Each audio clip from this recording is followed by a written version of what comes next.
So the next question on is question 2300, stop and search based on the smell of cannabis in the name of Assembly Member Russell. Thank you. Stop and search is a vital policing tool, particularly in the fight against violence. The Met Police Service has my support in using these powers to keep us safe, provided they're used in a professional, courteous way with appropriate grounds for doing so. However, throughout the engagement with communities for my action plan, stop and search was consistently raised as a key issue. Communities raised concerns about racial profiling and young black men being stopped and searched by Met Police officers solely on the grounds of the smell of cannabis. I welcomed the Met Police Service's acceptance of all of the IOPC recommendations on stop and search, including reaffirming their policy that officers should not rely on the smell of cannabis alone when deciding to stop and search someone, instead using grounds based on multiple objective factors. This position is in accordance with the national authorised professional practice. It's vital that oversight is strengthened to give Londoners confidence that the professional practice is followed. Through my action plan, I'm determined to ensure London's black communities can have trust and confidence in the police.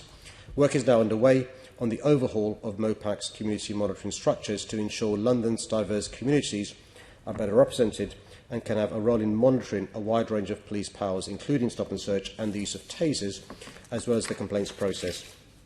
The Met Police Service continues to improve stop and search practice through enhanced training, which has included greater community involvement, lived experience sessions and unconscious bias training. The MPS has also strengthened its own supervision of stops with body-worn video footage of stops reviewed by line managers and any learning reflected back to officers.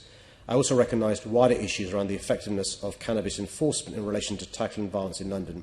That's why MOPAC has commissioned independent academic research on this subject.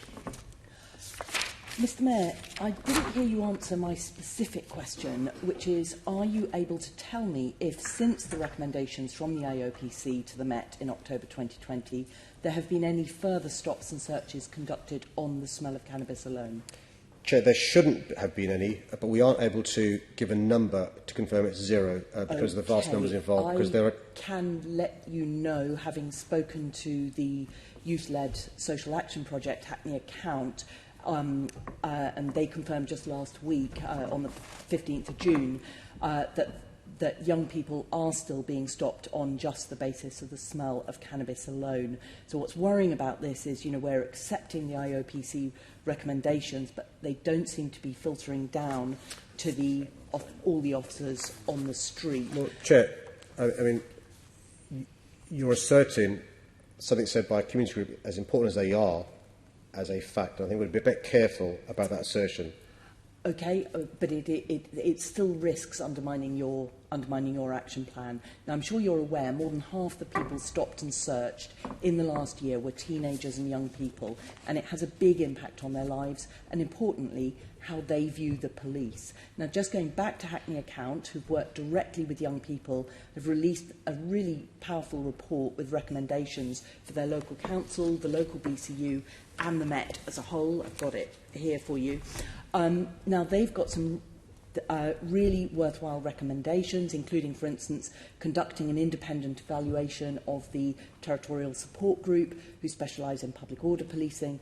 But when, yes, I believe you've been sent their report. Do you know when you're going to be able to respond to their report with its very clear recommendations for the Met? Chair, I received many reports. I'm afraid I can't give a date when I'll be able to respond to this particular report. What I can say is that the action report that we prepared last year after consulting communities across London, which involved not just myself and my deputy mayors, but the Met Police Service made a number of recommendations.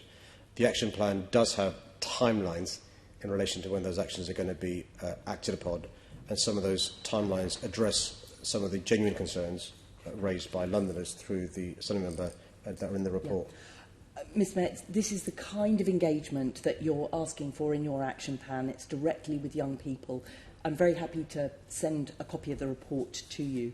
Now, in your policing action plan, one of the actions that you said you would take is getting MOPAC to commission independent academic research to assess the effectiveness of cannabis enforcement in relation to tackling violence in London. Now, it's supposed to begin before the end of 2020, and I just wonder how that research is going and when we can expect its conclusions. It's research I mentioned in my answer, and the action plan, which I'm sure you've got a copy of, sets out when it will be done by then. Thank you very much. I look forward to seeing the conclusions when they appear, but I'm out of time now.